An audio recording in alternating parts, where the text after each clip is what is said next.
Hello အားလုံးပဲမင်္ဂလာပါကျွန်တော်ဒီနေ့ပြောပြပေးခြင်းတဲ့အကြောင်းလေးကတော့ကျွန်တော်တို့ရဲ့ညီကောင်မောင်နှမတွေအားလုံးမေးကြတယ်ပေါ့နော်အင်ချမ်ပြေမှာ license ရအောင်ဘယ်လိုလုပ်မလဲအင်ချမ်ပြေအတင်းဝင်ခြင်းလို့ပြောပြပါအောင်ကူညီပါအောင်ဆိုပြီးတော့ပြောကြတဲ့မိကုန်းတွေအတွက်ကျွန်တော်ဖြေပေးကြပါတယ်ဆိုတော့အဓိကကတော့ကျွန်တော်တို့ဒီမြန်မာနိုင်ငံမှာကတော့အင်ချမ်ပြေအတင်းကြီးနှစ်ခုရှိတယ်ပေါ့နော် MRPD ရဲ့ Marisa ရဲ့ MISC ရဲ့ဆိုပြီးနှစ်ခုရှိပါတယ်ဆိုတော့အရင်ဆုံးအင်ချမ်မြေမှာကျွန်တော်တို့ license registration လိုမျိုးရစီနေဆိုရင်တရားဝင်လုပ်ပိုင်ခွင့်ရကျင်နေဆိုရင်တော့အဲ့အတင်းကြီးနှစ်တင်းကကိုကြိုက်နေတတ်တဲ့အတင်းကြီးစီမှာအတွင်းဝင်လို့ရပါတယ်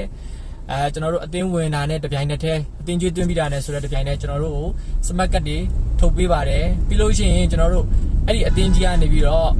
ကြီးမှုကျင်းပတဲ့ငွေကြီးခေါ်အားချတင်တန်းတွေပြီးလို့ရှိရင်ကျွန်တော်တို့ဒီအင်ချမ်မြေအထူးတင်တန်းတွေကိုတက်ရောက်ရပါတယ်တက်ရောက်ပြီးလို့ရှိရင် certificate တွေရပါတယ် certificate တွေလည်းရှိပြီးလို့ရှိရင် smart card လည်းရှိပြီးဆိုလို့ရှိရင်ကျွန်တော်တို့အင်ချမ်မြေ license ကိုရှောက်ဖို့အတွက်ထွေအုပ်ရုံးမှာတွားမယ်အဆင့်တွေကအကြီးမားဆုံးအဆင့်ပြည့်စုံသွားပြီလို့ပြောလို့ရပါတယ်